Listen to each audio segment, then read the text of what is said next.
Hey fellas, welcome back to the Fellas Show. It is June 4th. It is a little past 10 a.m. on the East Coast over here, and it is a Fellas Friday.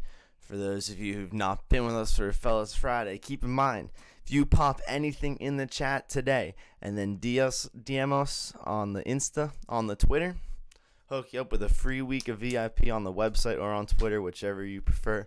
You can get that for free right now. Hey, you keep that going every Friday until we decide to stop doing it, and you'll get free picks for life. Until we decide to not give those out. Also, probably noticed, our guy Eric, not here at the moment. He's up in the air on an airplane. Can't interfere with that traffic, got to get it landed on the ground safely. So he's not going to be with us today. Flying home for a wedding. Shout out to him. Shout out to the marriage.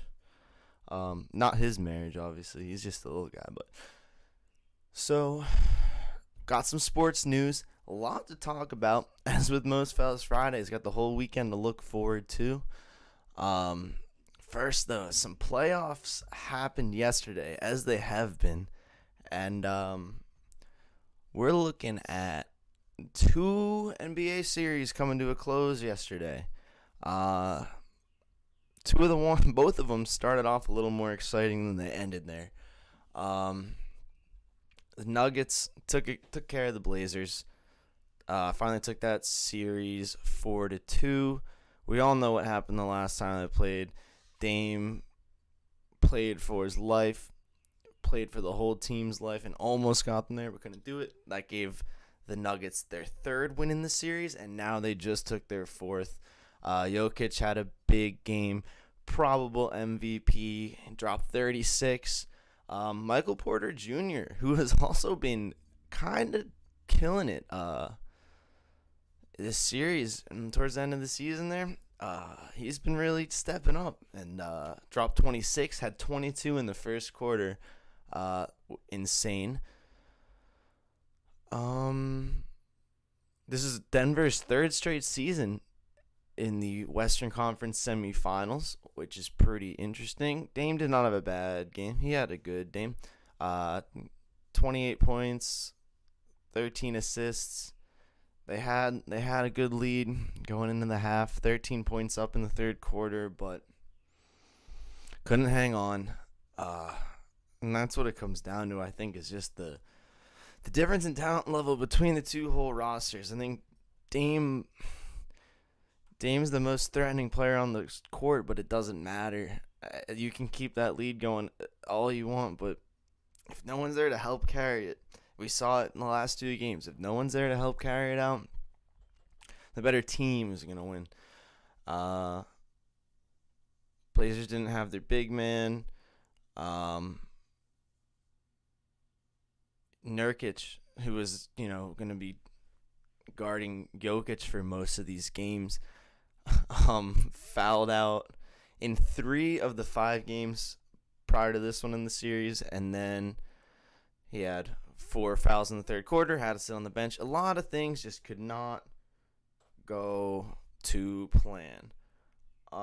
Just got a fun little confirmation. My guy Vince, this guy, I've mentioned him before. He's a lacrosse man. He's a lacrosse guy. Well, not just that. He's a captain of lacrosse, and now a coach of lacrosse. He's molding the minds of our youths, and they're sticking their shots and all that. He'll be joining us for a brief little stint today to talk about the Premier Lacrosse League starting off this weekend. Not only is this a young league, fresh young league with a lot of potential, lacrosse is still blowing up. This is really the best that the professional lacrosse has seen. Man, he's going to come and give us some insight, some bets. And keep in mind, it's a sport we can bet on too, so we will be talking about it. So looking to pick his brain about the old stick. But yeah, so that'll be fun coming ahead. I guess we're talking about this weekend. Also on Sunday, the long-awaited, long-controversial Logan Paul Floyd Mayweather fight. We'll definitely be talking about that. Logan Paul is the underdog. Plus 700 last time I checked. Could have changed. But yeah, we'll get into that. Let's get back to the NBA playoffs, though. Other series came to the end. The Suns eliminated the current defending champions, the Los Angeles Lakers. Devin Booker looks outstanding. He dropped 47-33 in the first half. This is the first time in LeBron James' entire history that he's been eliminated in the first round, which is a pretty impressive stat, but also now it happened. Now he's been eliminated in the first round. They didn't have AD still. The Suns are shooting over 50% from three. At some point had almost a 30-point lead again, just like the night before. They managed to cut it back. But then Chris Paul just started. And he's like, no, I don't feel like it. Scored a few, and then they were back. It was over. LeBron didn't have a bad game. 29 points, 9 rebounds, 7 assists, couple steals, couple blocks. Wow, okay, and Andre Drummond also didn't play. Marc Gasol started instead of him. It was just, the Lakers are too far falling apart. I will also say, I was just thinking about this. We all know that we're coming off the COVID playoffs and the COVID off season, shortened. Much, much more shortened, especially for the NBA season. And you look at the way the Lakers and the Heat, well, first, they both are first-round outs after being in the finals last year, which also means they were playing for the longest time, longer than any other team, and then coming back in, 3 months? And they both kind of had rough starts this season. They had very similar seasons. They had rough starts, picked it up in the middle to get into contention, and then kind of were.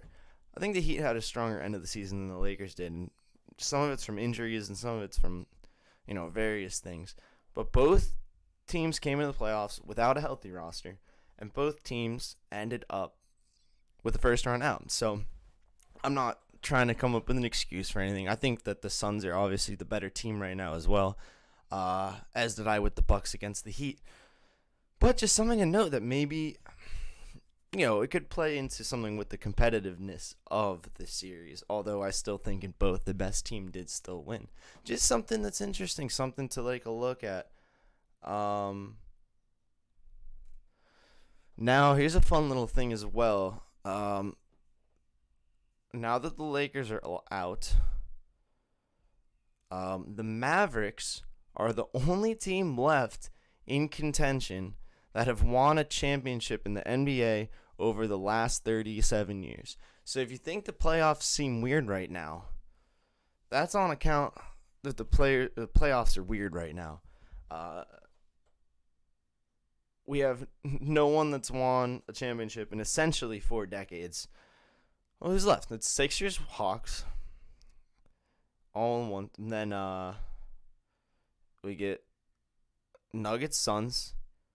We get Utah. Shoot, is that series done yet?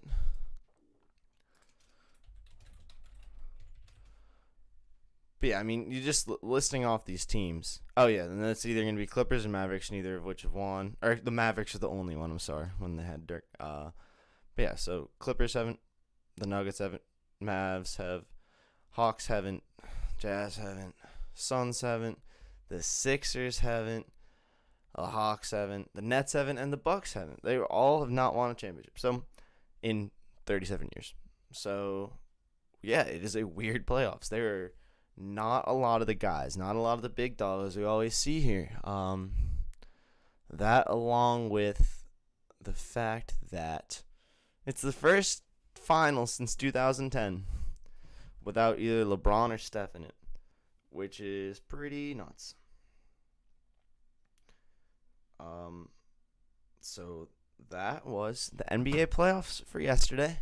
We have one game coming up today.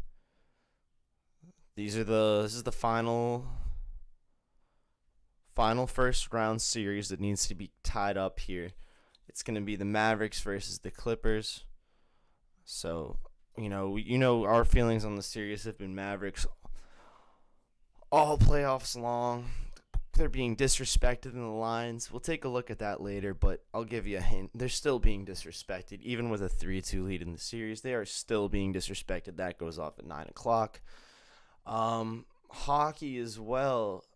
The hockey playoffs roll on. We had 2 games last night. The Bruins-Islanders series continued. Islanders couldn't get it done at home. Bruins take the lead in that series 2-1. Same thing down in the Carolina Hurricane versus the Tampa Bay Lightning series. We were strong in the Lightning. We really thought that they were going to end up sweeping the Canes here. Looks like the Canes managed to at least avoid a sweep, taking that series to 2-1 against the Lightning. So those series will continue on. Still thinking Tampa Bay will take that one 4-1 unless something crazy happens. Bruins Islanders has been great hockey, man. I'm honest. I personally am afraid of betting on that series just because the Bruins are going to be the better team, but not by a lot and not by the juice that they're getting on sports books. Islanders, on the other hand, they get such tempting money, and they can win too. It's not like tempting and a bad decision. It is just like, man, maybe I take that. So we'll look at those odds and all for the rest of those series. Also, yeah, we can get into just some general news now. Done with the results and whatnot. So we watched that violent hockey play yesterday. So violent, in fact, that we got a little community guidelines YouTube. Hey, what are you doing? Little flag. Video got taken down for a little bit there. If you were looking for it, that's probably why. Don't worry. We figured it out. Just a mistake. But yeah, that's how violent the hit was. YouTube was like, yo, you can't be showing that. We're like, don't worry. It's a game. But yeah, so Mark Sheffield got a 4-game suspension for the charge on the Canadians forward Jake Evans. NHL Department of Player Safety, decided on that after a hearing. The main thing with this was it was going to be a virtual hearing. It was not in person. And I guess the rule with that is it can't be more than a 5-game suspension. So if you're thinking 4 is a little low, the max would have been 5 anyway. This seems like it's probably just to get them out of the series so that there's no brutal fighting on the ice. So, yeah, 4-game suspension. I guess it's fair, even though it was. I thought it was pretty bad. But first time the guy's been suspended or fined in his career. He's not a dirty player. Frustrated in the playoffs. That's how it happens. Okay, so that's there. In a little bit of esports news. This esports team is getting $210 million. One more time. TSM Team Solo Mid. Anybody who's familiar with, I never got huge into Mosi, but I watched that Counter-Strike back in the day. TSM, Team Solo Mid. They cover a lot of games. They are a extremely high level organization in terms of their money, their player, like the whole thing. One of the big boys. They just signed a deal for $210 million. Essentially, just for the naming rights. So instead of they've come up with this deal with FTX Trading Limited and West Realm Shire Services Inc., which own and operate FTX.com and FTX.us. What do? I don't know. They FTX, the guys. So whatever they do, they have $210 million to spend. They're doing pretty well for themselves. Shout out FTX. So FTX just gave Team Solo Mid $210 million to make their name TSM FTX. So team was called TSM. They get given $210 million, and now they're called TSM FTX. So it was $210 million for 3 letters. That's $70 million a letter. Just quick math there. There's all the things about, but we're also paying this relationship and the ingenuity and the opportunity. But let's be real here.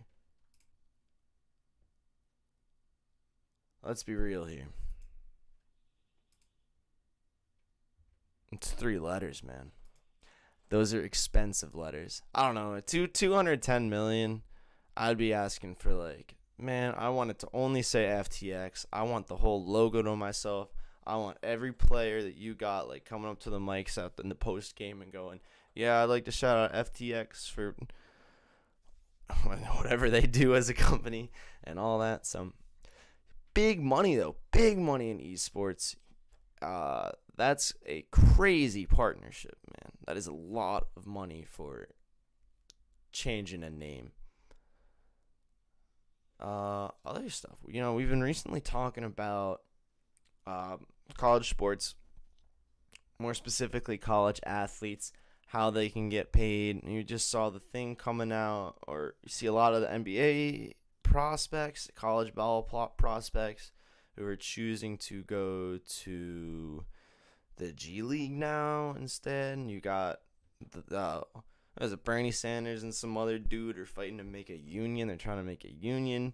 A lot of people, I think myself included, they should just be able to use at least their name and likeness to profit, which is currently illegal. Currently illegal doesn't mean it's not done though.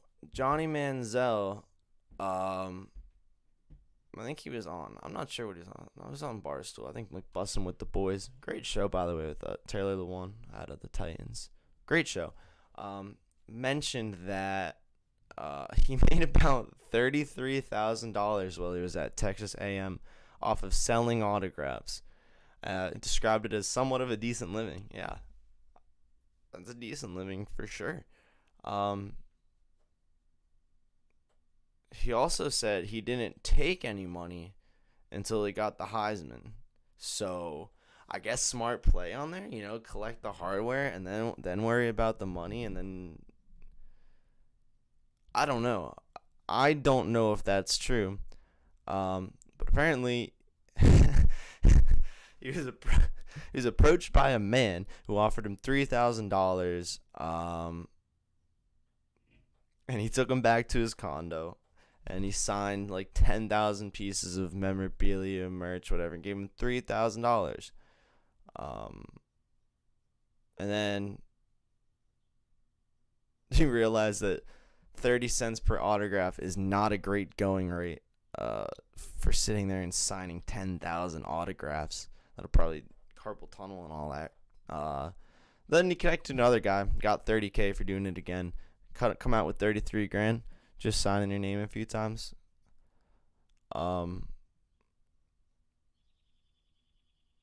He got caught. He did get caught. The NCAA, they caught him. They got him. They suspended him for half of one game. Half of one game?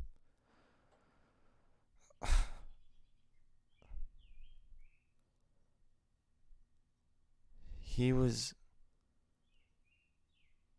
half of one. I'd have never heard of that in my life. I'm sorry. Half of a game suspension, unless something happened in the middle of a game. I've never heard of a half of a game suspension. Oh, shout out to the boys in the chat. I just saw it over. The boys, hey, all right, fellas, Friday. If you're in the chat, let us know on Twitter or something. We'll hook you up with the VIP. Just hit in the DM. Simple Skills Gaming going hammering the Clippers. Oh man, I don't know. Simple Skills. I'm pretty big on the Mavs tonight, and it looks like a lot of money and the public's on the Clippers, and the Clippers are still. Let me make sure of this so I don't make. Clippers are still the favorites. They're still getting minus points. I see. Hey, they need to move on. They need to survive, but. Until I see the Mavericks not getting plus points, I'm going on the Mavs. If they're gonna give them points and they're leading the series, I'm gonna take it. I have to. It's been working so far. I can't go against it. What are we at? 10:25. But yeah. So he had a half a game suspension. I thought that was about the strangest thing I ever heard. Here's something crazy, and we'll get more into it after the break. But the NFL better watch its back. Because now there's not just one defunct spring football league coming after it with the Dwayne "The Rock" Johnson's XFL. Now there is another defunct for an even longer period of time football league trying to come in and take some of the NFL shine. The USFL, United States Football League, is back. Probably a lot of people don't know it ever was a thing that could be back, that it even existed in the first place, but it did. I think the final season for the USFL was 86. I think it lasted for 3 years. They had a ton of teams. I don't know about the level of play, but it only lasted for 3 years. It's expected to be brought back on Fox Sports, I believe, in 2022. So next spring, we're going to have some USFL football. And we're going to kick it to a break real quick. But when we pop back, I want to go over some of the teams because it's a lot like XFL. It seems like they're going to be starting off with 8 teams. And really the only information we have is like one of the vice presidents at Fox is kind of heading it up, and that they own the naming rights and the logos for all the prior teams still, and they're using the old logo still for the league, the USFL logo. So that's kind of cool. It's kind of retro. We'll take a look at all of that when we come back in a few minutes, but for now we're hitting a break. Don't go anywhere, fellas. We'll be right back.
Fellas, already. we're back. We're back with a special guest today. We got Coach Vince in the building, lacrosse expert extraordinaire, and he's gonna help us out with the PLL starting this weekend. Yes, sir. Yes, sir. Yes, sir. Oh Friday, baby! first game. Big game, too. Big games this weekend. Now give us a little rundown. I need some help, Vince. What's this league So, like? What's going on here? so the PLL is a new lacrosse league. We used to have the MLL.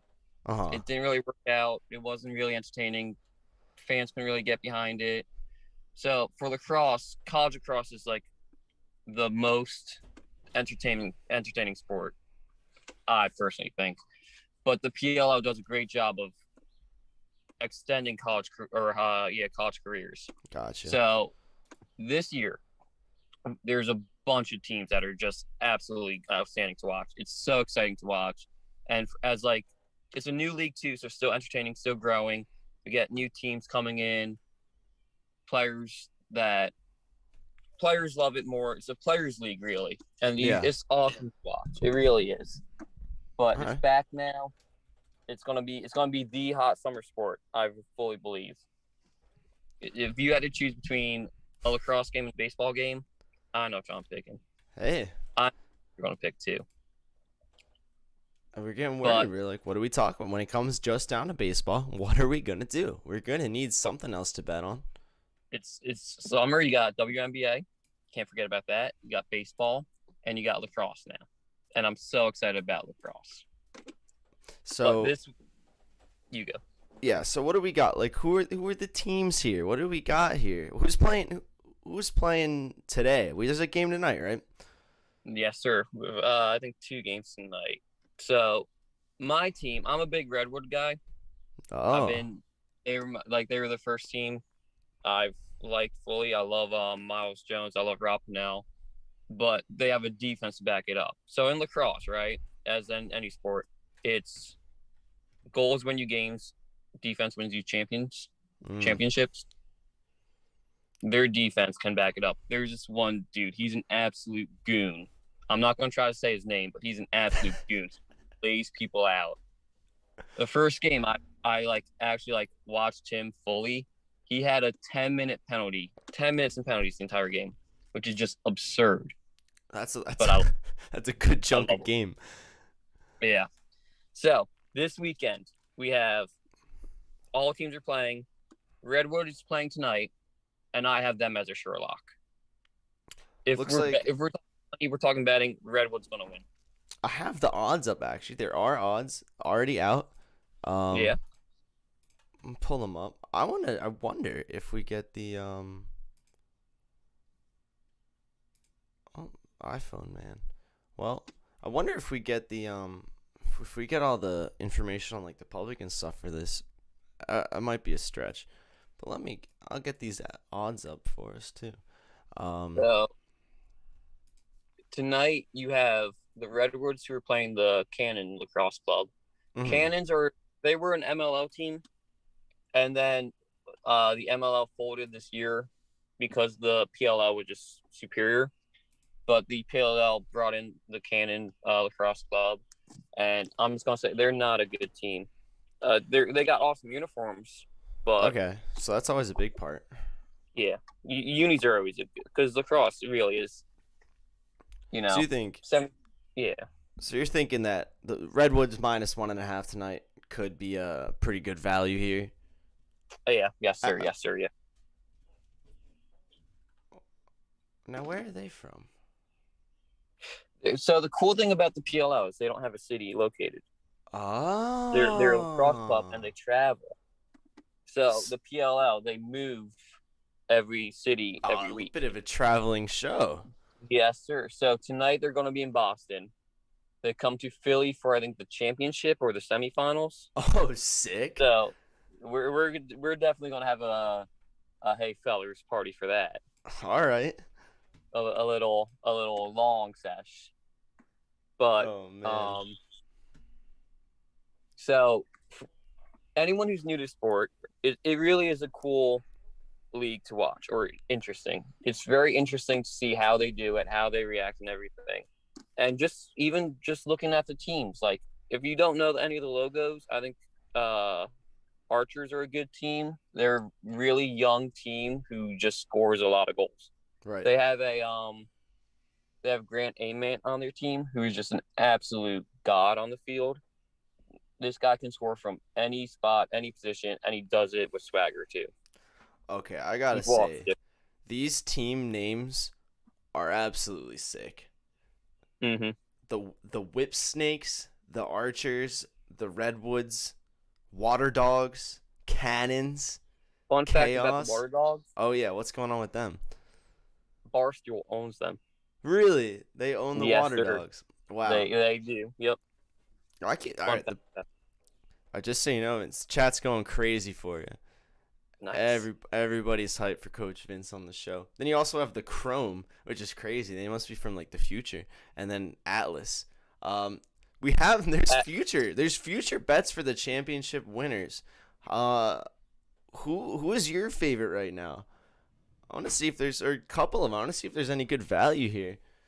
So Whip Snakes are always they're a solid team through and through. Yeah, it seems like they're at plus 170 for the whole chip right now, so they seem like the favorite. Yeah, Whip Snakes, they're a solid team. I'm not going to disrespect them one bit. I think Chaos is a cool team. They're very interesting. They have a bunch of guys who you don't think would gel together, and I'm interested to see what they could do together. So if they could mesh, if they could all play together as a one team, I think they could have a run. And I think Redwood is also up there for me too. But our coaching staff is a bit, I don't know if I trust them fully. So it really, I think Whip Snakes are the top team I pick right now because I don't have any questions about them. Right. They're just all around a great team, and they deserve the respect. They've earned it.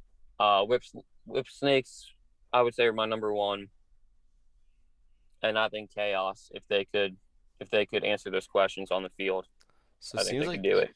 Chaos are plus 850 right now to win the whole thing, so maybe a good value there. Maybe you take the Whip Snakes at 170 and then the Chaos at 850. Cover your side. Hey. Yeah. If you trust Coach up here. I'm here, guys. I'm here to hold your hand. If you're new to the sport, I'll walk in the water with you. I love the water. It's a nice pool to be in. So step in the kiddie pool, baby. Yes, sir.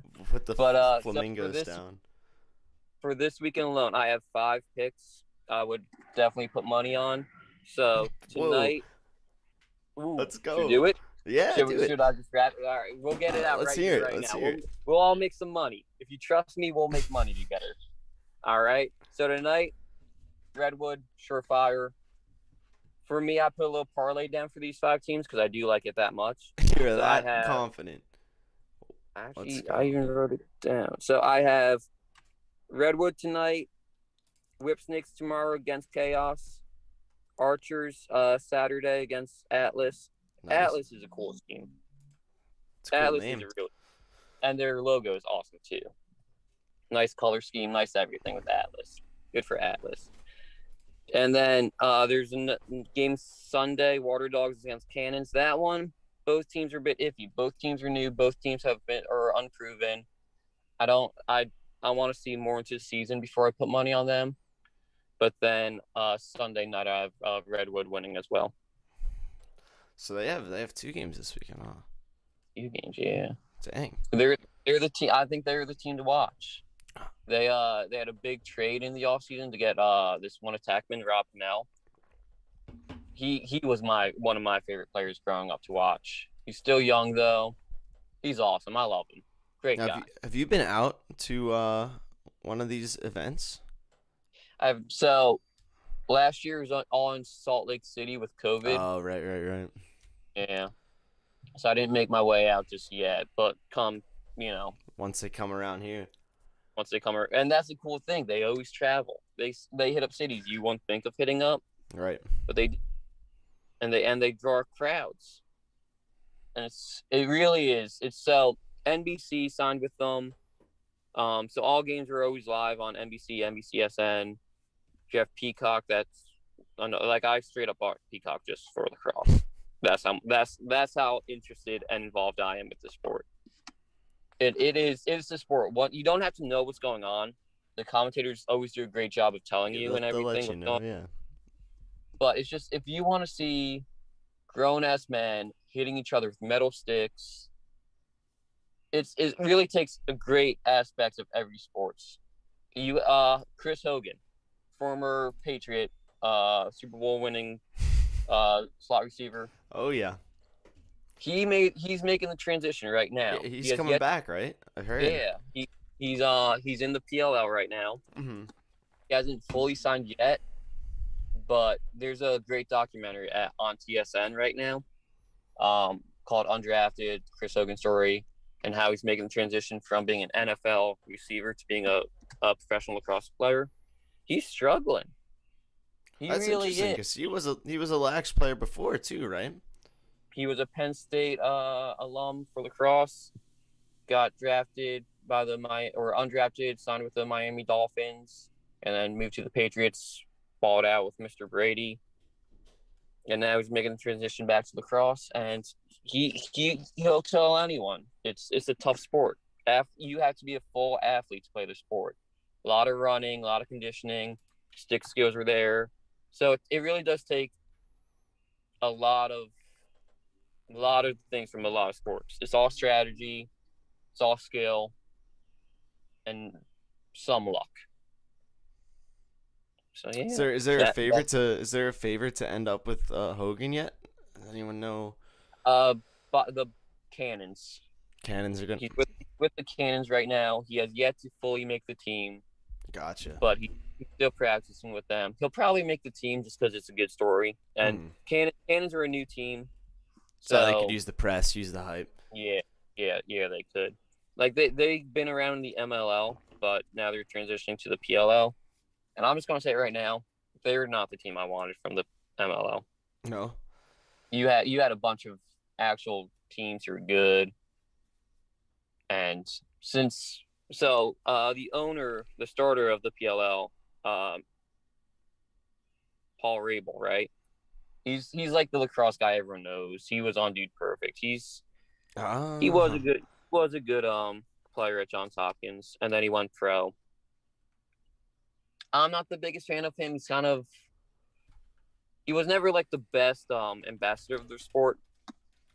He was kind of in it for the money for a while, and then he was unhappy with the MLL like everyone else was, and then he decided to create his own league.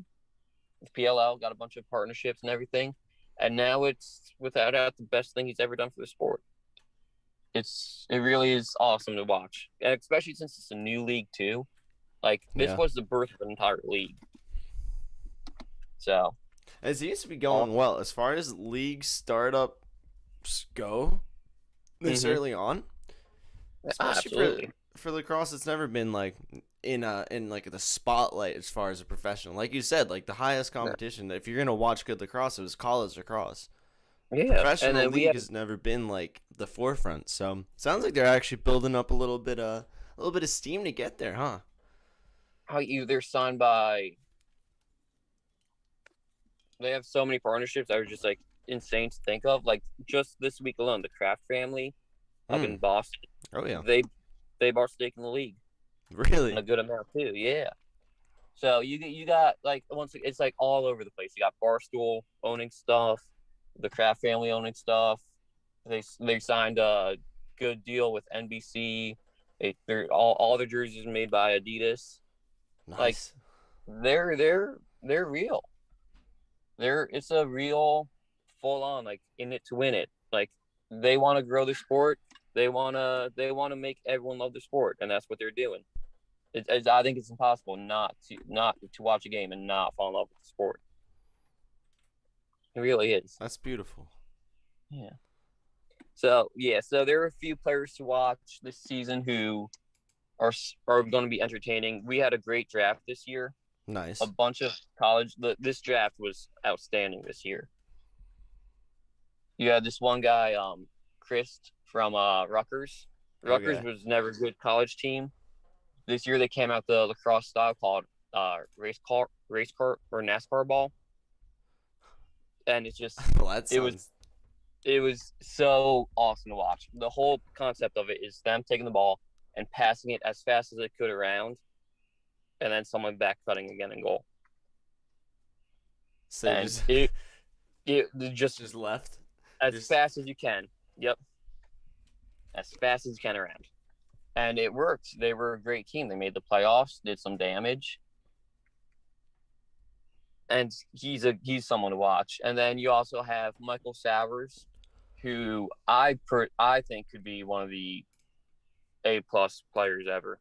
He's even from our area. A bunch of the best lacrosse players too are from Pennsylvania, upstate New York, nice. Baltimore.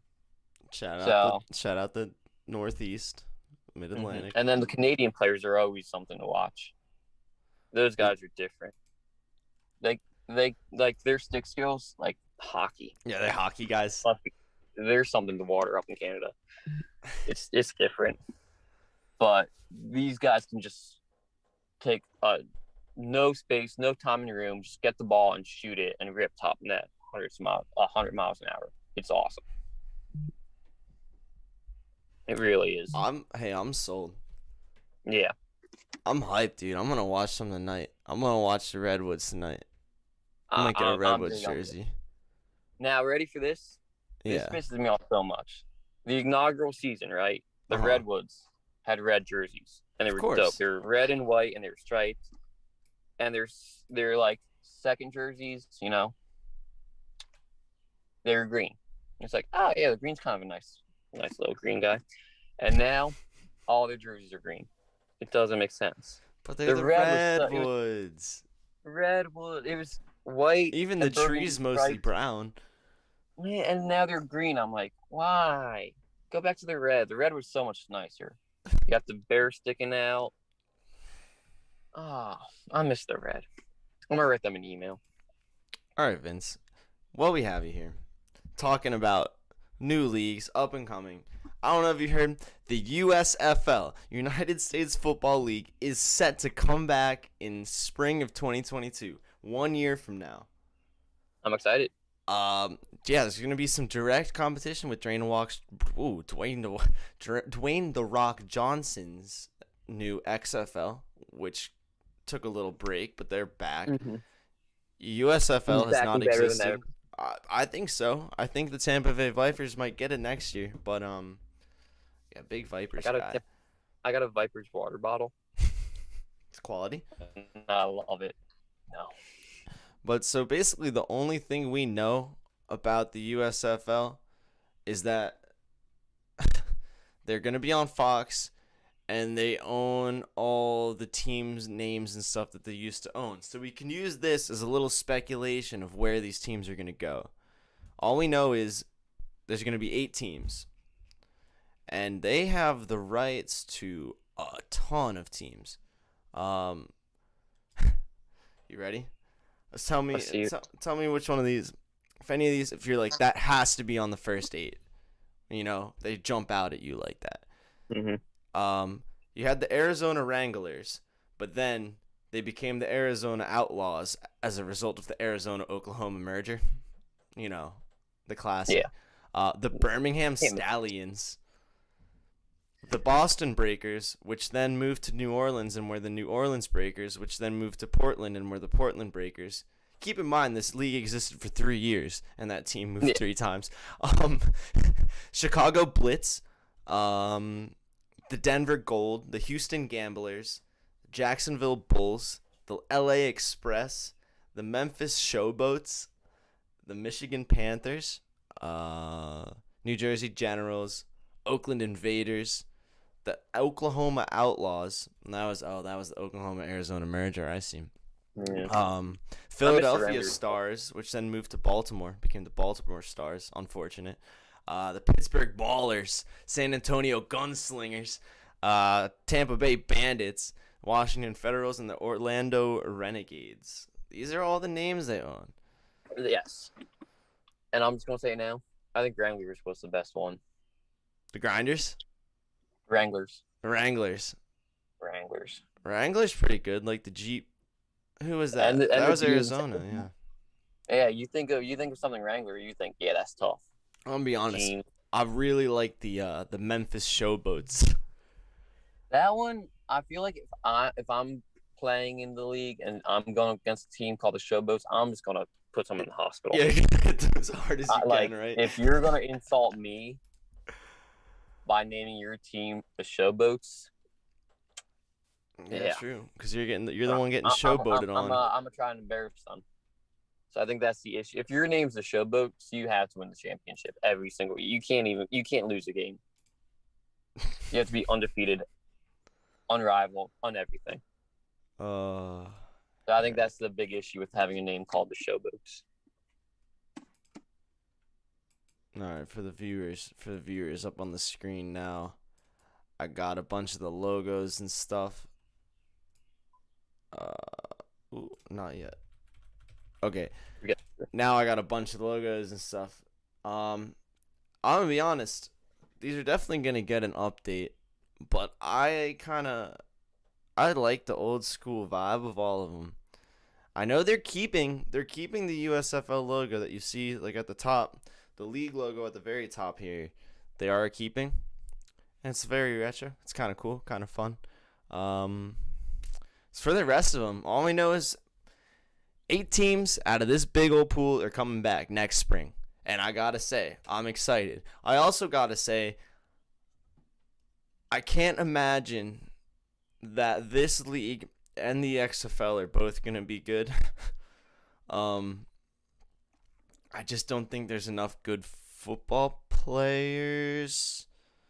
So one of them is gonna come out top.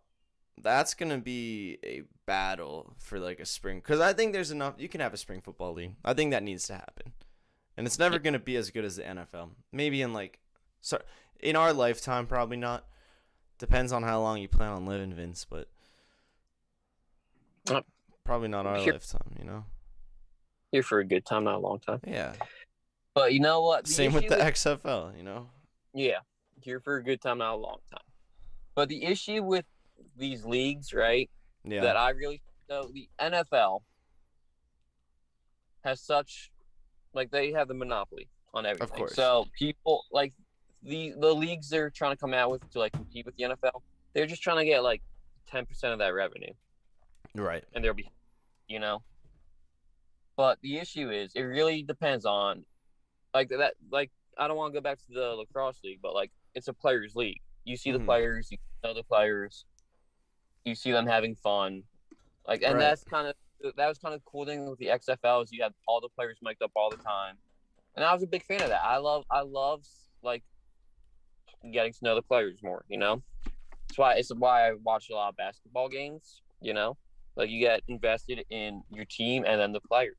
Right. So I think if they can do more of like a players league, like player coaches. When's that time for a player coach? You're definitely right. Because the one that they absolutely cannot compete in terms of their salaries and in terms of like the level of competition and, you know, the whole it's the NFL. Mm-hmm. But you can offer, like, you can make good money. You know, the contracts were still good and they were only going to go up had it not been, you know, canceled real quick. Yeah. All that good stuff. If the contracts were supposed to be going up, they're enough to persuade a good player to play, but like not someone who has an NFL offer. It'd be really hard to turn that down. But if you can make it appealing in the sense that, dude, it's like you can kind of move either straight into a coaching role. The coaches respect you. It's not like a whole. It's just it's a good. You can play ball and get paid, and it's fun. Yeah. You're right. That's what they need to do. They need to make it. But one of them, the thing that the USFL, all they keep talking about is how they're going to get stars. They're like, we're going to get stars. We're going to get stars. And I think if that's the mindset going in, I don't know if it'll work because I don't think they're going to get any stars. You don't stars. You just need level competition. Yeah, exactly. You know what I mean? Like, I could go out watch a middle school football game and it could be entertaining. Yeah, if it's a good game, it's a good game. But it will If not it's be a good game, entertaining if a high school team is playing the middle school team. no. If you have if you just have one 32-year-old guy playing with middle schoolers who just catches every ball, Hmm. it's fun. But then it's like, nah, It's predictable. It's yeah, yeah, it's it's fun to watch someone get like pounced once, and yeah, then it becomes predictable. All right, yeah. Vince. I think it's time we kick to a quick break, and then we come back with the bets for the day. Finn's already Sure, covered us with the PLL, but we have the other stuff to cover. But if you will make money, hey, listen to hey, the man. He's got soccer picks too. big guy. Big soccer guy. But the Fella Show will be right back after this quick break with your bets and whatnot for the day. We'll be right back now.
All right, fellas, we are back. Now it's time to go over our picks, the fellas' picks, the betting part of the show, what everyone's here for, what we're here to talk about. So let's get right into it. We are going to be talking NBA first. One game today. That's going to be Clippers Mavs. Only series left in round one. Only one without a winner yet. Could end today. Mavericks have a 3-2 lead. And they are currently still getting disrespected. Now, Eric and I have been absolutely riding the Mavs this whole series. They're up 3-2. They have been the underdog, I think, every single game. Still +3. Plus 123 on the money line. And it's not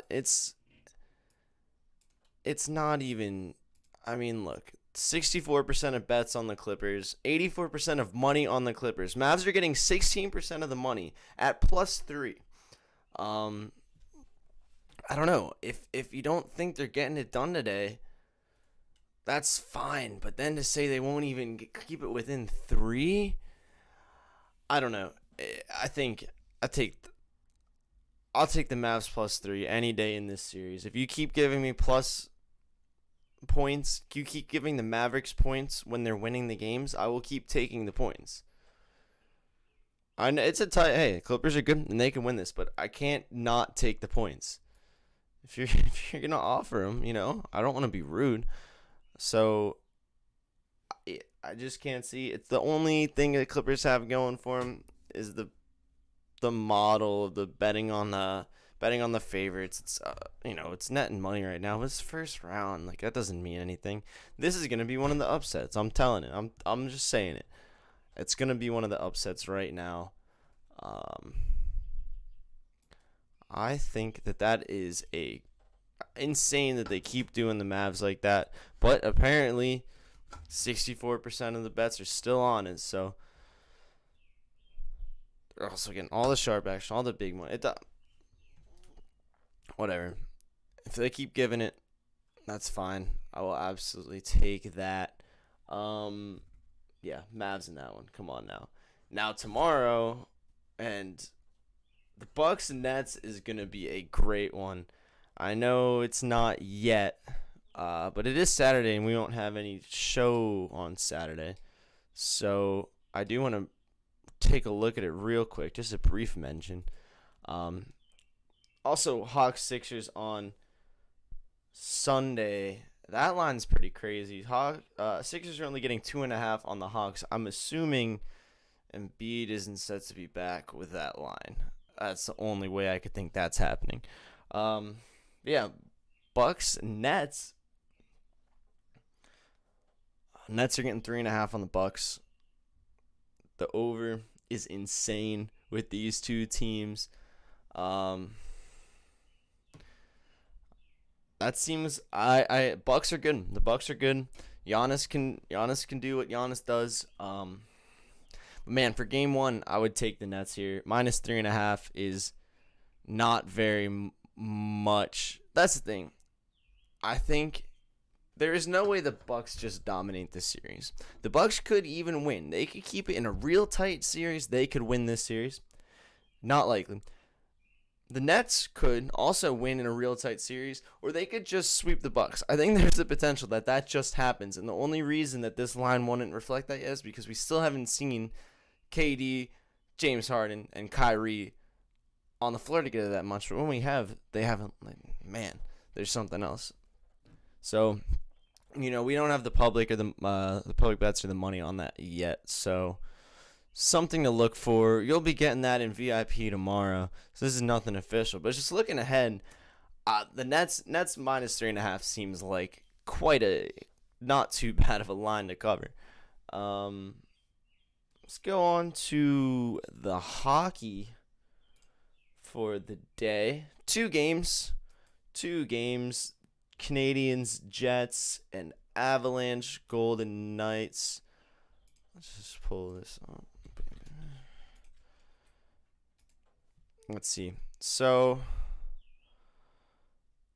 Golden Knights are at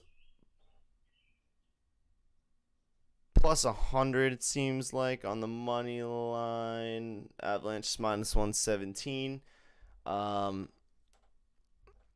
It's pretty close. The Golden Knights are getting 69% of the bets and 82% of the money. I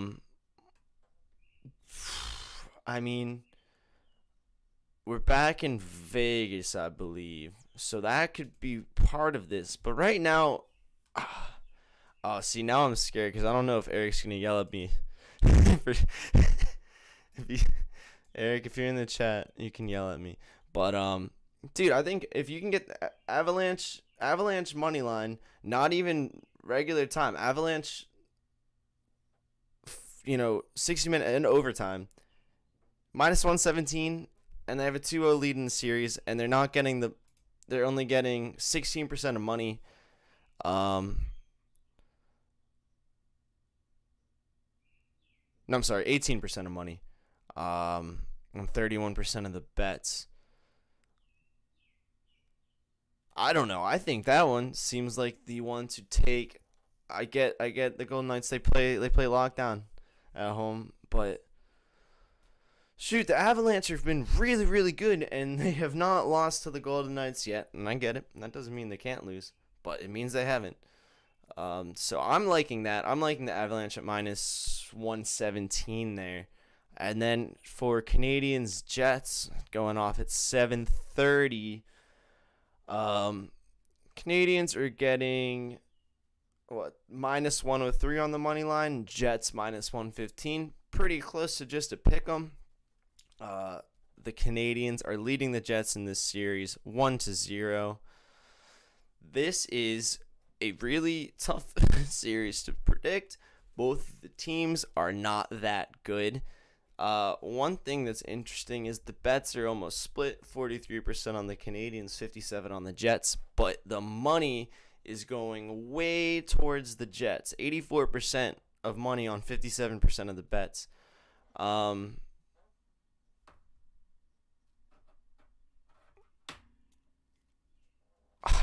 It's a tough one. It could really, really go either way. Canadians got him 5-3 last time.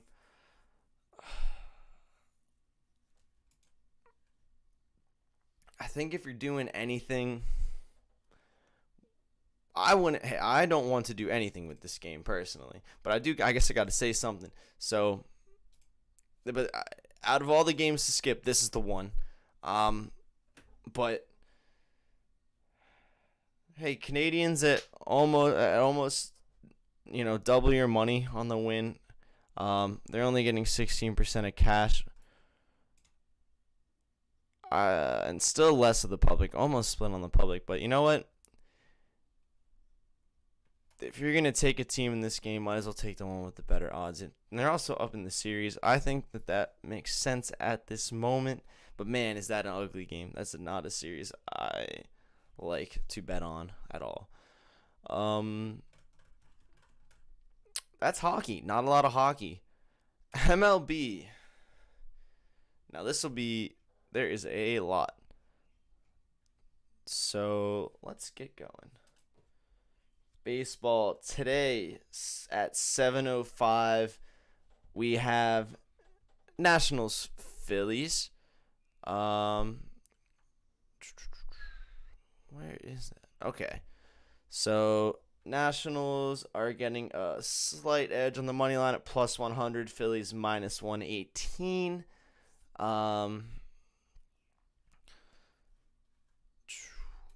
What? So looks like so the Phillies are getting it's pretty much split on bets. But the Phillies are getting the big money and some sharp action, which is interesting. The Phillies, now let's see, they're coming off.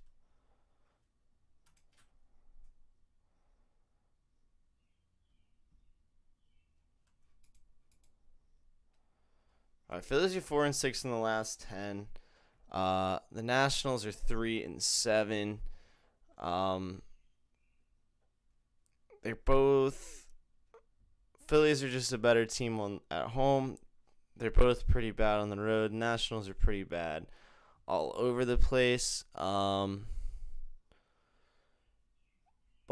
Phillies at home, only getting minus 118, and they're getting a lot of the big money bets. But 50% of the public, I think it's a good spot to take the Phillies here. Next up today, Marlins Pirates. Down here. Another one that's almost just a pick 'em. Minus 105 on the Marlins, minus 110 on the Pirates. Marlins are getting 70% of the bets, 64% of the money. Pirates are getting 30 and 36. So again, it's just this one. It seems like,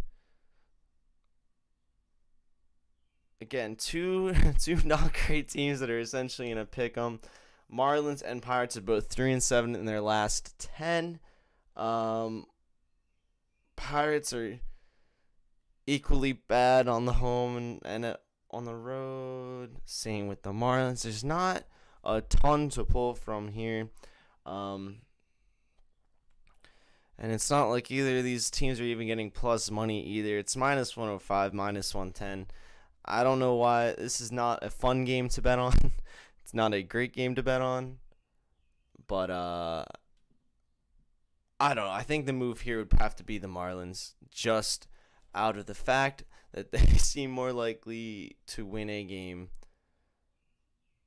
than the Pirates. And you can get them at minus 105. That's not bad. You can get them technically the underdog still. So it's decent value, I guess, considering that neither of the teams are that good, and you can get them at minus 105. Decent value. Just not the best thing to do. Astros. Oh, not Astros. Yeah, Indians, Orioles. Where we got that? That's gonna be at 705 as well. All of these have been 705. The Orioles are getting minus 117. Indians at minus 104. The Cleveland Indians are getting 83% of the bets, 73% of the money. At minus 104 seems a little big. Let's just see right here. Indians and so the Orioles are on a bit of a rough streak, I will say. They're 2-8 in their last 10. Indians are 6-4. We're in Baltimore, where they're actually a worse team than they are on the road. I can see why there's so much stacked on the Indians here. We don't normally like going with the public here, but Orioles have been in a slide, and being at home won't help them at all here. And you can get the Indians minus 104. That seems like the one to do here. What do we have next? Red Sox, Yankees. Now, let's see. The Yankees are at minus 122. Red Sox are at plus 105. And if this looks like most Yankees, okay, so it's actually not. I was hoping that the public and all the money would also be on the Yankees. That way, we could just pick the Sox. But Sox are actually getting 77% of bets, 57% of money. 5-5 in their last 10. We're in New York, where the Yankees are 17-13, and they're at minus 122. Now, I like the Yankees pick here. I know we don't normally like it, but I like the Yankees at home, especially when they're not getting many bets or the money. The problem is these odds are just too juiced. So minus 122 is too much juice on this. It's not worth it. I think I don't know. I would take the Yankees here if I had a gun to my head, but I also think this is not the game to not the lock of the day here. Astros Blue Jays coming up over. We got Astros at plus 110, Blue Jays minus 132. pretty favorable on the Blue Jays there. Blue Jays are also getting 58% of the bets and 77% of the money. Now this seems like a great time to take the Astros, who are 5-5 in their last game. The Blue Jays are 6-4, so they're a little better than the last time. But the Astros have the better record straight up. The Astros on the road aren't as great, but I mean the Astros road record is about the same as the Blue Jays home record, and the Astros are just a better team, and you can get them at plus 110.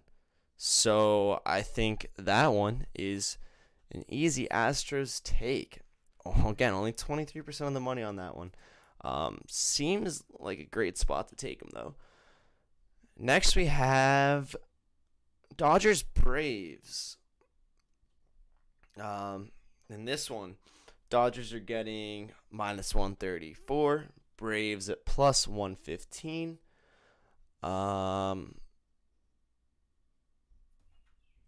Pretty split on the money and the bets. Dodgers getting a slight advantage in the number of bets, but the Braves are getting slightly more money. We're in Atlanta, so Braves 6-4. We're in Atlanta. They're 15-16 at home.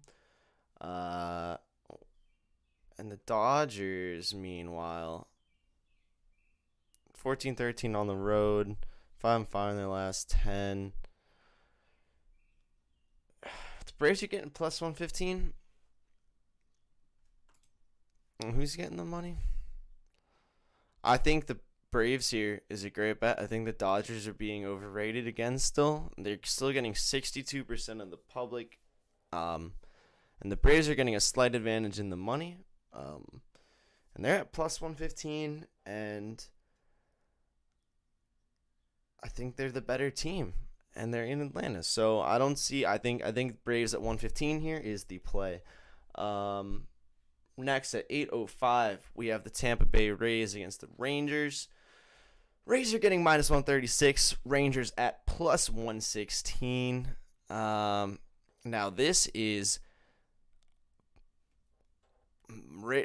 looking like from the public, Rays all the way. 86% of bets, 90% of the money on Tampa Bay at minus 136. Now this is got to be parlays because that is a lot.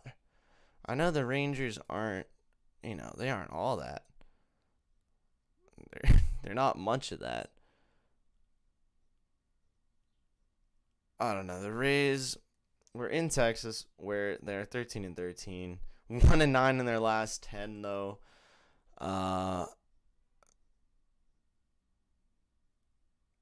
Meanwhile, you've got the Rays at the top of the AL East, 7-3 in the last 10. I can see why. And actually, man, it always feels not good when you're going with 90% of the money, 86% of the public, and minus 136 is a lot of juice. But man, the Rays are a lot better of a team than the Rangers, and I honestly would have expected it to be kind of more than 136. So that's a game. Probably stay away. If you're going to do anything, slip with the Rays. See if you can get an easy win there. Keep it all, keep it with the favorite there.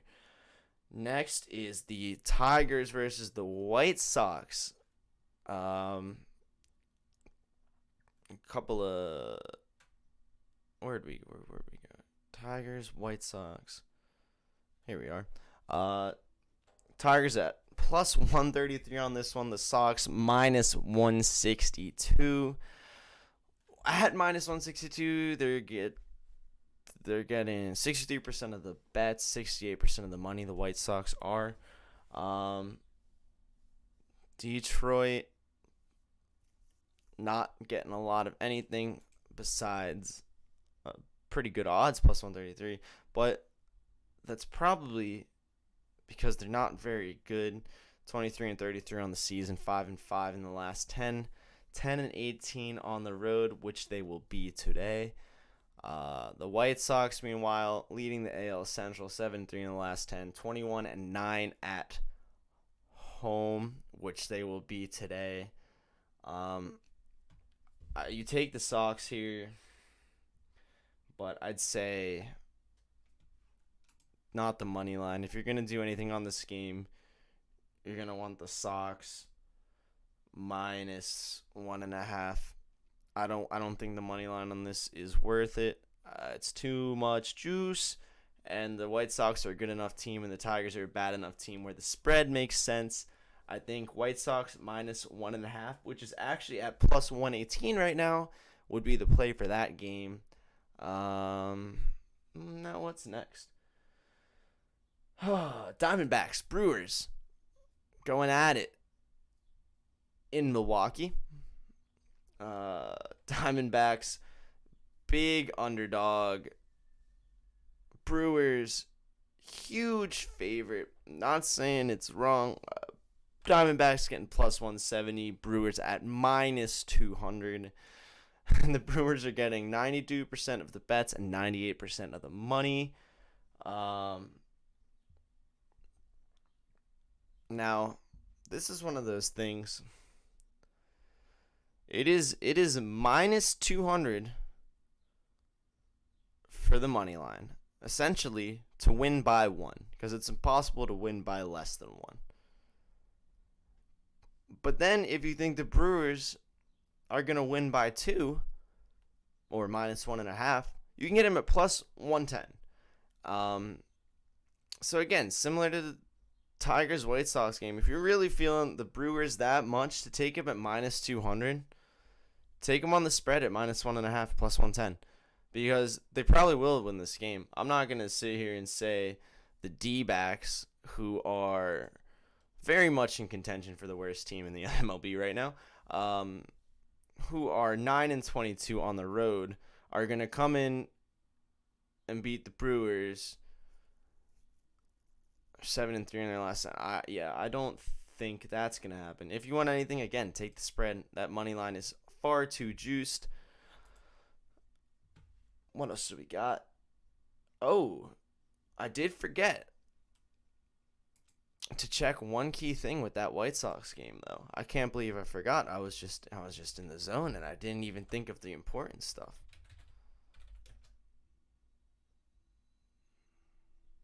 Is Spencer Turnbull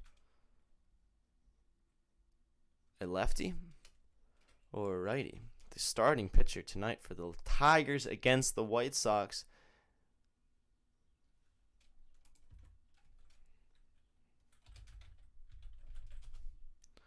Which one? Left or right? Left or... Come on, lefty. Give me a lefty.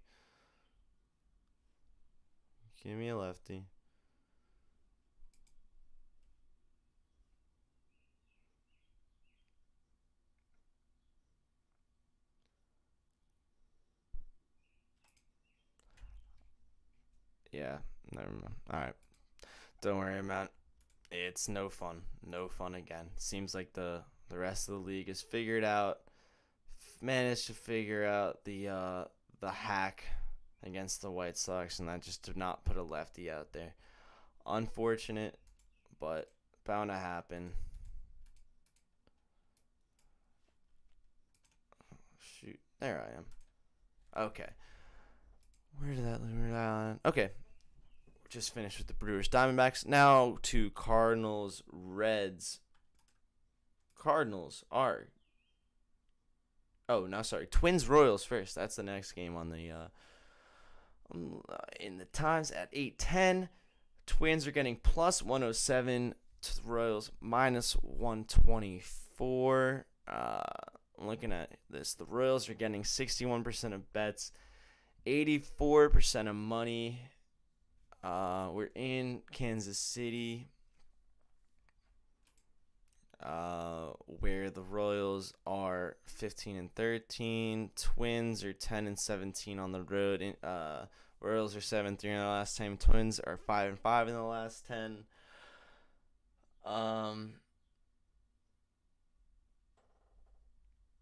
Eric might be mad at me again. I kind of like the Royals here. I'm just kidding. Man, he likes when we fade Minnesota. I think the Royals here minus 124. They're a better team, and that's not enough juice to scare me away. Minus 124 on the Royals is the play here. They're good enough at home, and the Twins are definitely bad enough on the road to make that bet worth it. As well as, let's see, the Royals, they are getting a lot of the money, but really not that many more in terms of tickets. So, yeah, Royals there seems like a decent value even at that minus 124. Next at 8:15, we have Reds, Cardinals. How are we looking over here? It is a big Cardinals lean here. Minus 139 on the Cardinals, plus 118 on the Reds. The Cardinals are getting 88% of bets, 91% of money. Reds, on the other hand, 12% of bets, 9% of money. Yeah, kind of makes sense here. I'm not going to say it doesn't make sense. The Reds have not been looking great, although they haven't been looking terrible. 5-5 on their last 10, 13, and 15 on the road, where they will be today.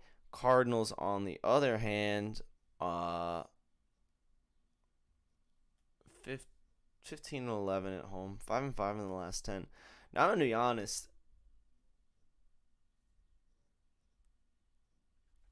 With that many people on the Cardinals, with those odds, I think it might be just people looking down at the favorites, seeing a big odd, because minus 132 is one of the bigger ones on the evening. Seeing that might be just adding it, because it's don't get me wrong, Cardinals are the better team, but they're not that much better team. I might suggest, just to fade the public and get a little value out of the pick, I would probably be going Reds here, plus 118. For the value of that pick, Cardinals are, they're a better team, but they're not. They're in a little bit of a slump, a little back and forth. Big games for them or giving up big games. I think the Reds could take that. So, especially with the way the money's going. What's next? The A's versus the Rockies. Here we go. Athletics getting minus 139. Rockies plus 120. How's the money looking? It seems like everyone's on the A's for the most part. 65% of the money, 67% of the bets. Rockies are in the 30s. So it's really just another one where it's a lot of juice. The A's are good. They're winning the AL West right now. The Rockies, on the other hand, we know their woes on the road. They aren't on the road, so it isn't an immediate fade, but it sure is close anyway.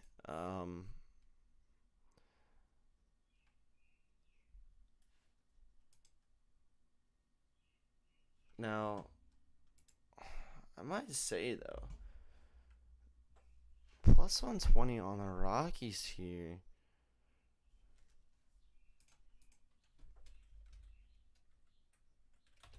Because, hold on.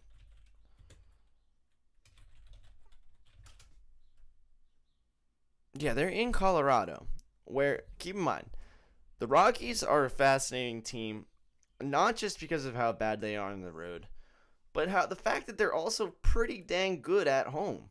They are 19-12 at home, which is, wow, which would be like the 5th best record in the National League at home.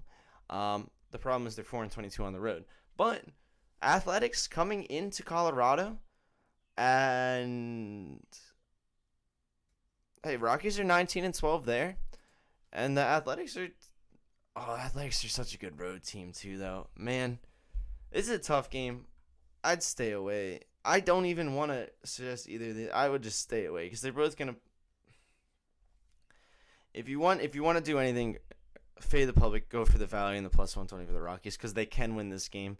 But that's not a good one. Not a good one to look at. I don't see much there. No lefty. Dang shame. What do we have? We're getting towards the end now. 2 more games. Seattle Mariners, LA Angels. Where we got that at? There we go. The Mariners are getting plus 155. Angels minus 182. That's gonna be tough to do anything with. The Mariners are getting 22% of the bets, but only 6% of the money. Probably because when something's at minus 182, you better be putting a lot of money on it. Now let's see the spread, though. I want to see what that's getting. So Angels are also getting on the spread 83% of the money, 86% of the bets. Even at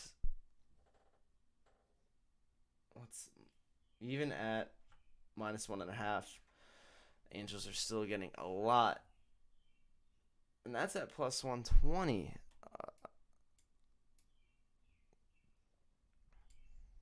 Man, this one's tough too.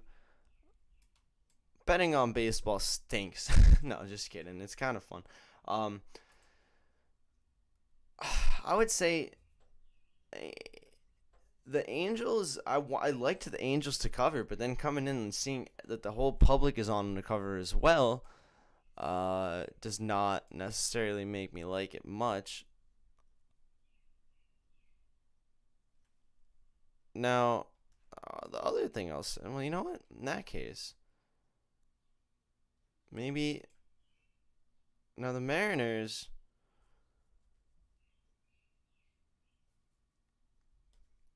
Now, you know what?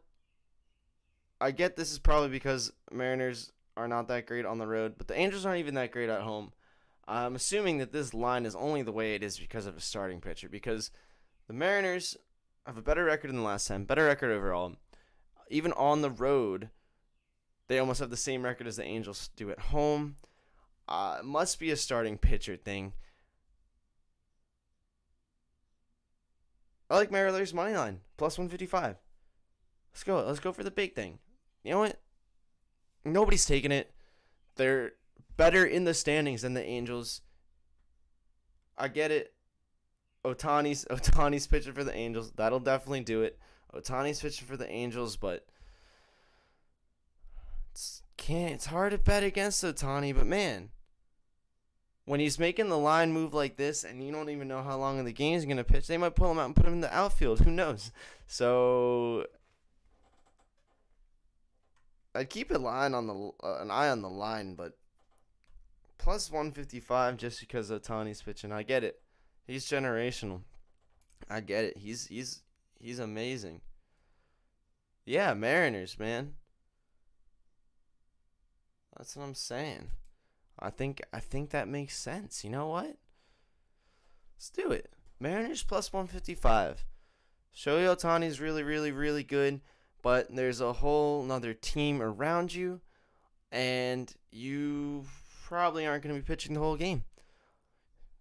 Shut it out for 7 innings if you want. Mariners just need to score something.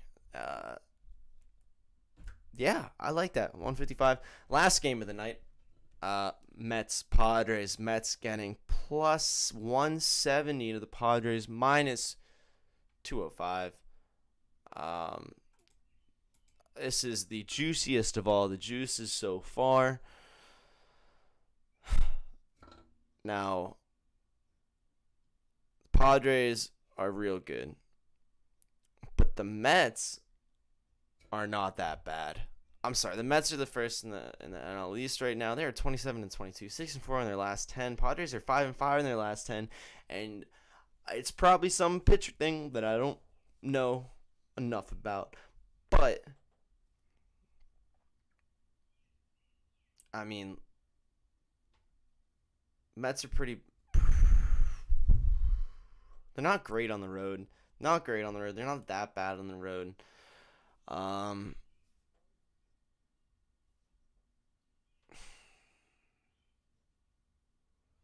Gosh, the plus 170 though, man. The Mets have been playing decent, and plus 170 on that team. I know Eric likes the Padres. I know Eric likes the Padres. I don't want to do him like that. But man, you can't take any baseball team minus 200. Maybe Padres minus 1.5 at plus 120 could be a better option. I do want to see how the public is thinking on the money line first. What's Padres Mets? Yeah, Padres are getting. Okay. No, we're taking the Mets. I'm I'm personally taking the Mets. Also, keep in mind, if you're on our VIP, and then you go look at VIP and everything that I said is completely contradicted, go with that. I know enough to talk about these things. Eric knows more. He's in charge of that stuff. Maybe we might be in agreement on a lot of it, but if there's any discrepancies, go with the VIP. But anyway, with that disclaimer out of the way, Mets are getting 25% of the bets and 42% of the money. Seems like the big money is going on the Mets. Big money at plus 170. Let's go with them. Mets, Padres, or even the spread. How's the spread looking? I could change my mind, man. No money on the spread for the Mets. 38% of the public. Padres are getting everything on the spread. All right, I'm leaving the spread alone. Mets money line. And finally, the Wnba.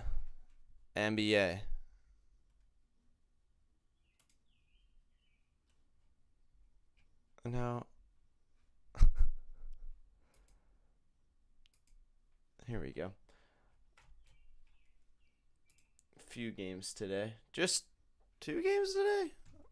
Is it only 2? Or maybe there's only odds out for 2 right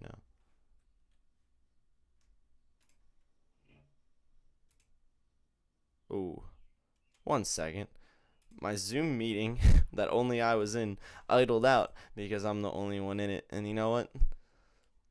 I guess they don't think that people will be in meetings with themselves, which is fair. I don't even need to do it on Zoom necessarily. I could just do a live thing from my camera, but I'm just used to doing it this way. I don't want to change it. But I'm back. All right. Wnba. Friday night WNBA. What do we have tonight? We have 2 games tonight. The Dream take on the Lynx at 8 p.m. The Wings take on the Storm. Now, I will say one thing. I have no idea how to see the public, how to see any of the action on WNBA. I don't see it at the nice little thing.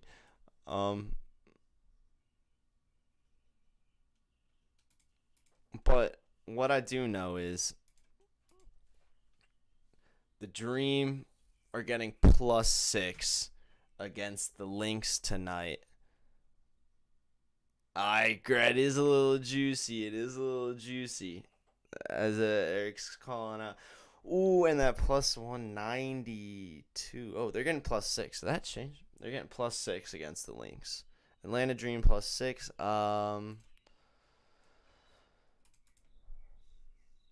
Yeah, I mean the Dream. How is this even possible? Okay, the Dream are 4-2. The Lynx are 1-4, and the Dream are getting +6. Dream.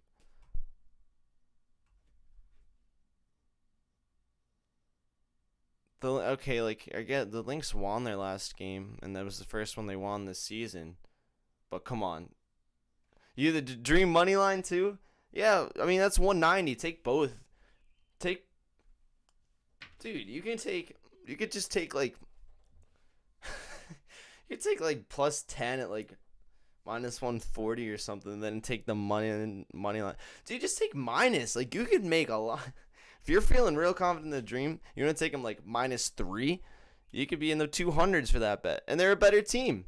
Doesn't even make sense. I don't understand that one.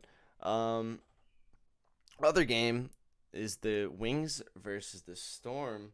The Wings are getting plus 9.5 against the Storm, which makes sense because the Storm are they're on a 5-game win streak. They're looking scary. And the Wings are just kind of there. Not terrible. Won their last game, 2-4 on the season right now. Storm to cover minus 9.5. I don't know who's stopping them. I don't know who's stopping the Storm, man. But yeah, that's a little that one. Hey, at least that one the line is a little more makes a little more sense. But man, that's that dream pick. That dream pick though. Come on now. I really. How do you see?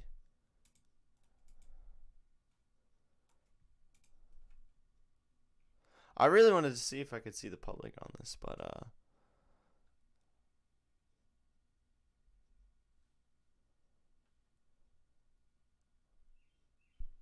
oh, Wnba. I don't know. But either way, there's only the 2 games. I'd be interested to see the Wings and the Storm, that kind of stuff. But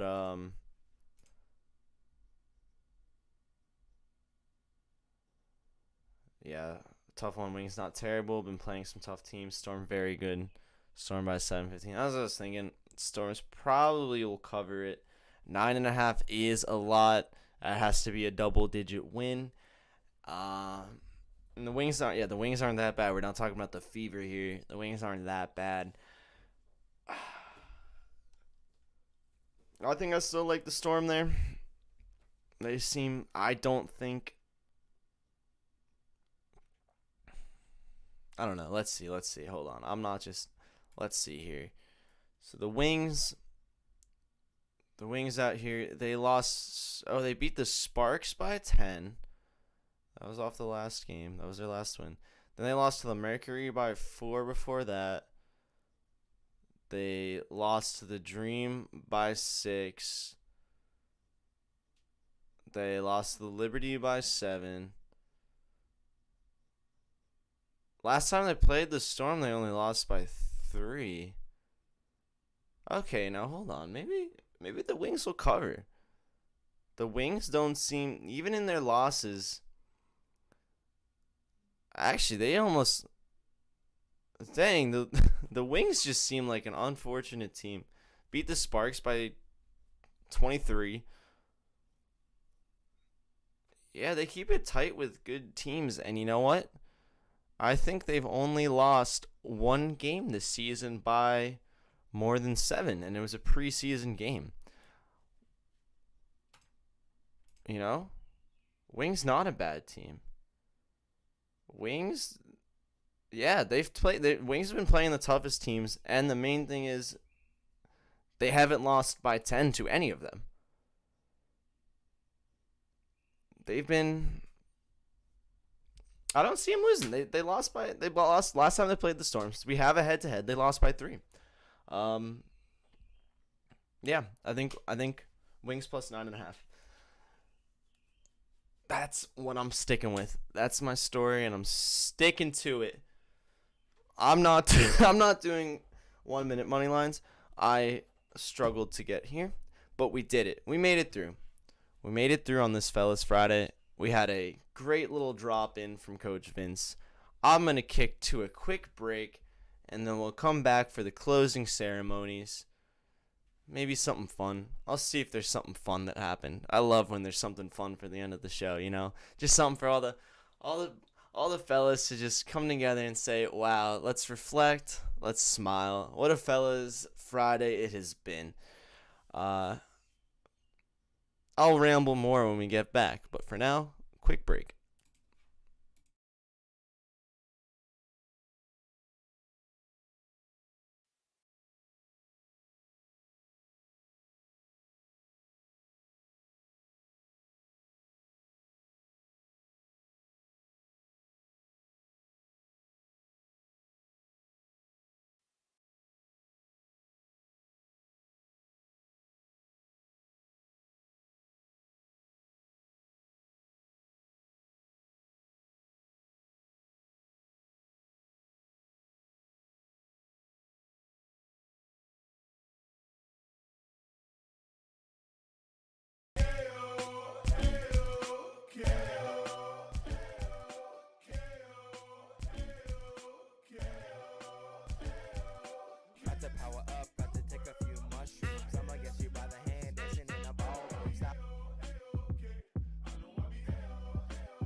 Are back for the closing ceremonies of the show.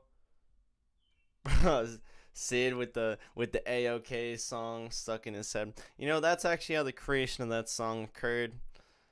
It was in a TikTok that we put up on at Hey Fellas Betting on TikTok. It was using the A-OK song. It was in our heads all day. Had to drop the remix, use it in the show. Please don't snitch. Please don't let the copyright man come back to me. I had to deal with a lot of copyright claims in the last video. Showed you guys those the hockey smack incident, and then the big man fighting the little man. Both of those things we didn't get claimed for. Had to go negotiate with the YouTube men. So yeah, but that's the A-OK song. Please don't sue. I think it's edited enough to be. I mean, I'm not making money on it. But yeah. Remember, Fellas Friday, if you're here watching now and you want a free week of VIP and you haven't popped off in the chat, shout out to everyone who has already. Remember to DM us if you want to get that free week. If you are here right now and you want that week, pop something in the chat real quick and then let us know. There's no, hey, we won't judge if it's late. We won't judge. Late is on time. Wait. That's not good advice, but in this case, late's fine. Got through the day. No Eric. We miss him out in Minnesota. He's back in the homeland. Now let's see. What do we have left? What do we possibly have left? I will say, I'm very, Vince got me hyped for the PLL. I'm not gonna lie. I am not. That seems really cool. I forgot it was a kind of like a travel and shows type thing. I kept I kept wondering what cities is it in? Where are these home teams? Does Philly have a team? Everybody has a team. Everybody wins in the PLL. It's an interesting way of going about it, especially for an expansion league like that. Not an expansion league, but growing a new league. And it kind of makes sense because instead of, you see it with the XFL and probably what the USFL is going to do.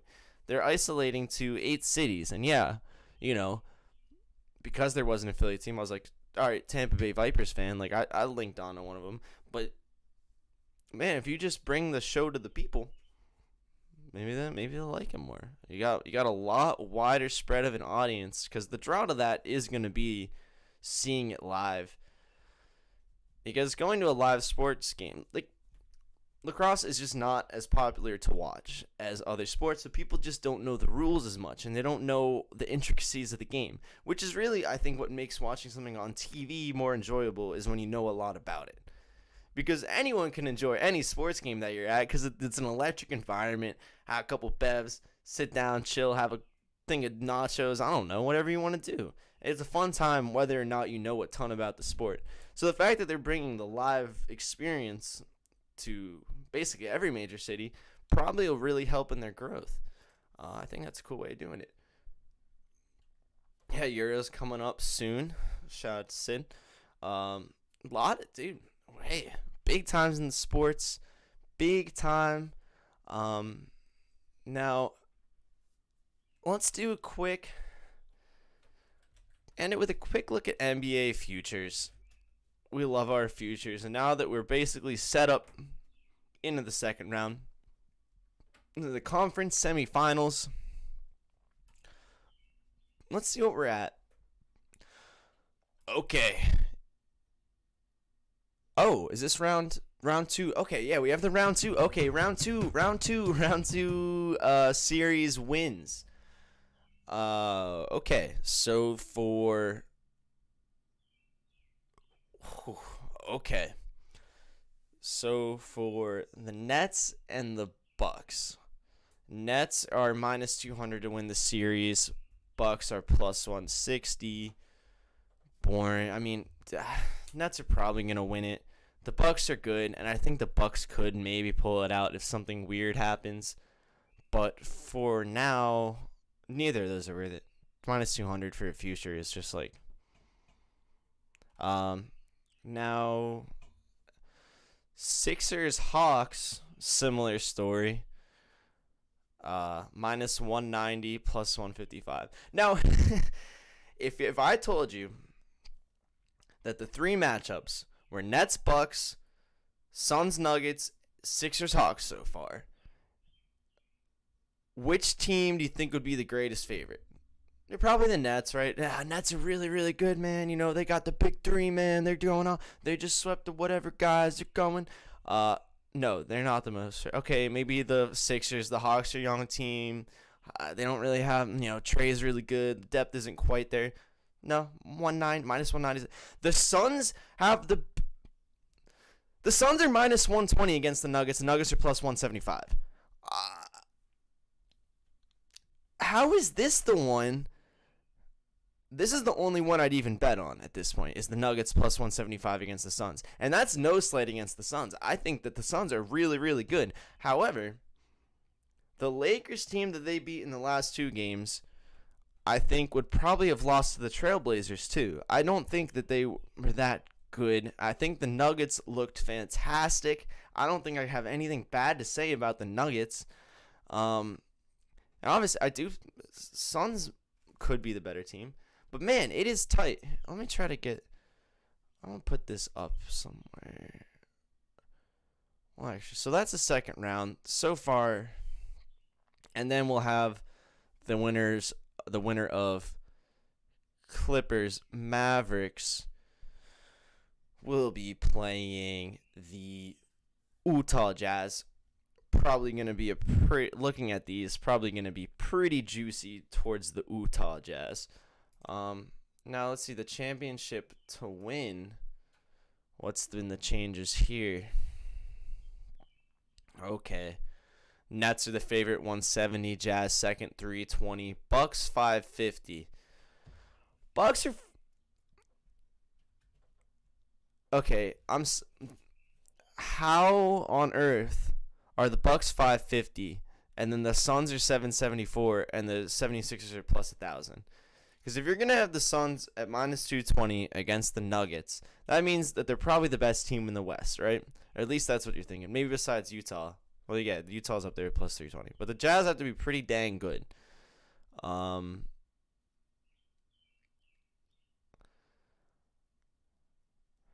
How? This cannot be updated then, because the Lakers still have better odds than the Nuggets. So this cannot be up to date. There's no shot. Well, that's so weird though, because the second round ones were up to date.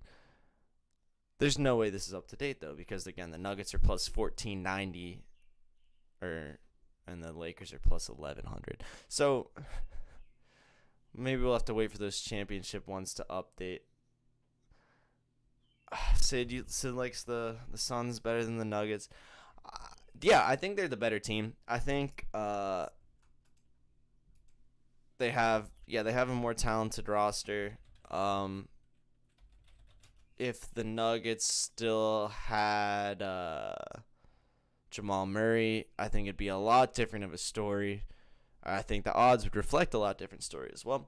But I think purely for the value on the series, Jokic is one of those guys that'll keep them in contention, even if they're a little less talented on the floor, especially with the way Michael Porter Jr. has been playing. He's been coming in that role. They needed a second guy to be shooting, scoring, just to take a little bit of the weight off Jokic's shoulders and make up for some of the work that Jamal Murray always was carrying. And PJ, though, is playing pretty well. 26 points in his last two games. That's fun. 26 in both of them. And then, do we have anything? I don't know. What's the MVP conversation looking like? Jokic is minus 7,000. I'm glad I got that one in when I did.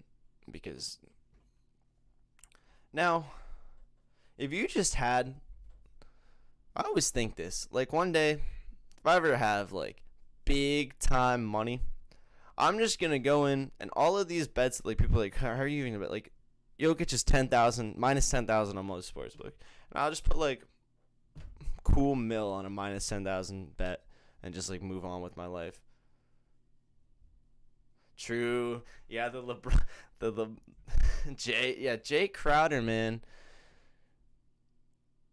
Did we get caught? I'm trying to remember if we got copyrighted or not for the video of Jay Crowder. I don't think we did. He was not just stopping LeBron. He was immensely disappointed in him. It's like, oh man, just Jay Crowder, LeBron. Man, his face, he was very disappointed. It's the first thing that comes up. That's so funny. It is the first thing that comes up is the picture. If you type in Jay Crowder, LeBron James, the first thing that comes up. Wait. Let me put this in here. Because this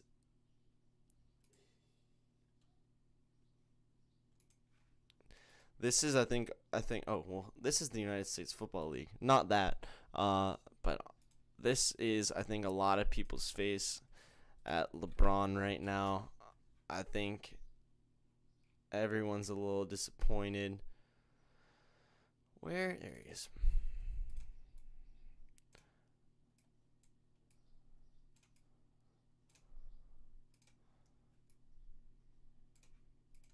We're all feeling a little like this right now. Just kidding. Not Suns fans. Not anyone that had money on the Suns. But Jay Crowder's feeling like this. He's really feeling like it. That was... If you missed the video yesterday, LeBron's sitting there arguing with a ref, and then he like walks across, and you just see Jay Crowder's face like this, and he just does not take his eyes off him, and he goes,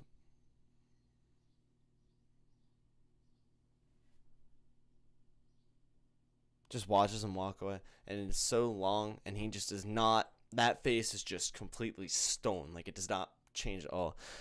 Jay was disappointed. I think he wanted a harder time locking down the king.